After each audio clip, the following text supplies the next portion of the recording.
चलिए आगे बढ़ते हैं और जो बड़ी खबर है वो आपको बता दें। उमेश पाल हत्याकांड से जुड़ी अहम खबर है, जहां अतीक अहमद को प्रयागराज लाएगी पुलिस। यह रिमांड पर पूछताछ के लिए प्रयागराज लाया जाएगा। अगले हफ्ते वारंट बी के लिए आवेदन पुलिस करेगी। कोर्ट में आवेदन करेगी प्रयागराज पुलिस। अतीक अहमद साबरमती जेल में बंद है और साबरमती जेल से प्रयागराज लाया जाएगा। अतीक ने साबरमती जेल से हत्याकांड की साजिश रची। शूटर उस्मान अतीक से मिलने साबरमती पहुंचा था और आपको बता दें अतीक से मिलने के बाद बरेली जेल पहुंचा था उस्मान। ये बड़ी और अहम जानकारी आपको दे रहे हैं। और अब देखना है 24 फरवरी को प्रयागराज में दिन दहाड़े अतीक अहमद की हत्या,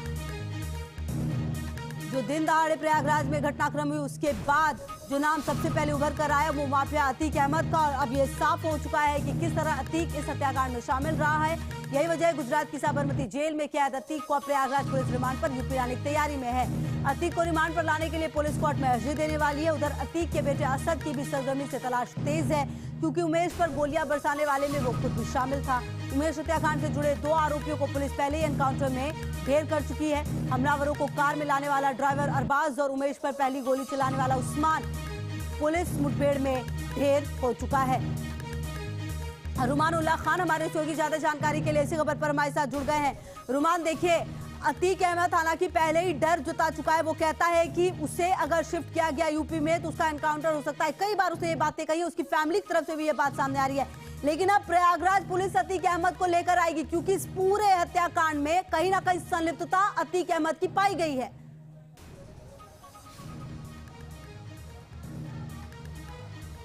देखिए, बिल्कुल सीधे तौर पर जो दूसरा शूटर एनकाउंटर में मारा गया उस्मान, उसके मोबाइल फोन से और उसकी जांच में कई अहम चौंकाने वाले खुलासे हुए हैं। दरअसल उस्मान कुछ समय पहले अतीक अहमद के G227 जो उसका गैंग है उसमें शामिल हुआ था। अपनी तेजी के चलते वो काफ़ी करीबी हो गया था, उसको उस्मान कहकर बुलाया जाने लगा था।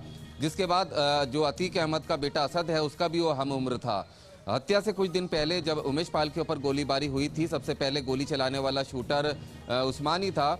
बताया जा रहा है कि जो जांच में पता चला है कि वो बरेली भी गया था अतीक अहमद के भाई से मिलने के लिए और अतीक अहमद से मिलने के लिए साबरमती जेल भी गया था, जहां पर उसने अतीक अहमद से वादा किया था कि वो अकेला ही उमेश पाल और उसके दोनों गनर्स को मार देगा।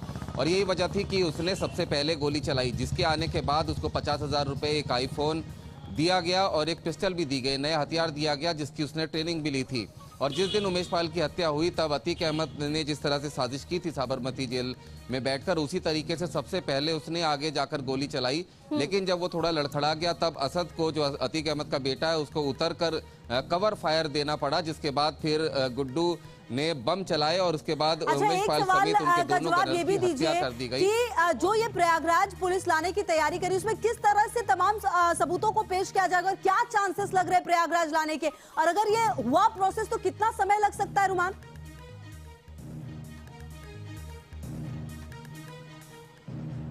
देखिए, इसमें समय लग सकता है, लेकिन अब प्रयागराज पुलिस के पास पुख्ता सबूत हैं, क्योंकि अब से पहले यही कहा जा रहा था कि आधार क्या है अतीक अहमद को यूपी लाने का। उनके तमाम मुकदमों की इन्वेस्टिगेशन हो चुकी है, चार्जशीट के स्तर पर हैं।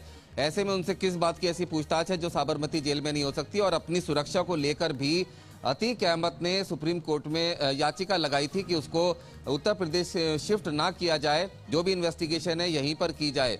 सीधे तौर पर अब जो उस्मान के साथ उसकी लोकेशंस और तमाम जो सबूत हैं उसमें सीधे तौर पर ये डायरेक्ट एविडेंस मिला है कि अतीक अहमद ने ही साबरमती जेल के अंदर बैठकर उमेश पाल की हत्या की पूरी प्लानिंग और साजिश रची थी, जिसको देखते हुए जो प्रयागराज पुलिस है वो अपने तमाम सबूतों के साथ कोर्ट में इस बारे में अपील कर सकती है। अब कोर्ट के विवेक पर निर्भर है कि वो कितने जल्दी और कितने समय में सुनवाई के दौरान अतीक अहमद को साबरमती जेल से उत्तर प्रदेश लाने और यहाँ पर उसके इन्वेस्टिगेशन करने, जेल शिफ्ट करने का आदेश सुना सकता है। अच्छा रुमान, देखिए सवाल एक ये भी उठ जाता है कि जिस तरीके से पूरा घटनाक्रम हुआ है और जिस तरीके से जेल में बैठे बैठे अतीक अहमद जैसे माफिया इस पूरे घटनाक्रम को अंजाम देते हैं, अगली बार पुलिस प्रशासन व्यवस्था सतर्क भी होगी, क्योंकि संलिप्तता पाई गई है। मतलब साफ है कि जेल के अंदर पूरी साजिश को अंजाम दिया गया और कानो कान खबर नहीं हुई।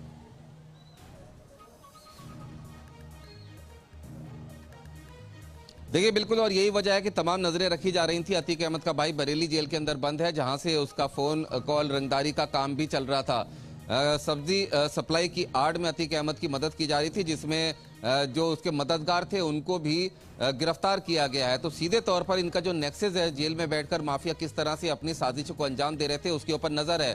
अब साबरमती जेल गुजरात में है, गुजरात पुलिस से भी इस बारे में बात की गई है। साथ ही साथ जो मिलने वाले लोगों का रजिस्टर है उसकी जानकारी भी हासिल की गई है, जिसमें कई और लोगों के नाम सामने आए हैं, जिसमें सबसे महत्वपूर्ण है ठीक है, उस्मान। चलिए रुमान, हत्या से कुछ बेहद दिन महत्वपूर्ण पहले- जानकारी आप दे रहे, लगातार नजर रहेगी और देखना महत्वपूर्ण कि अगर प्रयागराज पुलिस कोशिश करे तो इस कोशिश में कामयाबी कब मिलेगी और अतीक अहमद को वापस कब लाया जा सकेगा। बहुत छोटे से ब्रेक के लिए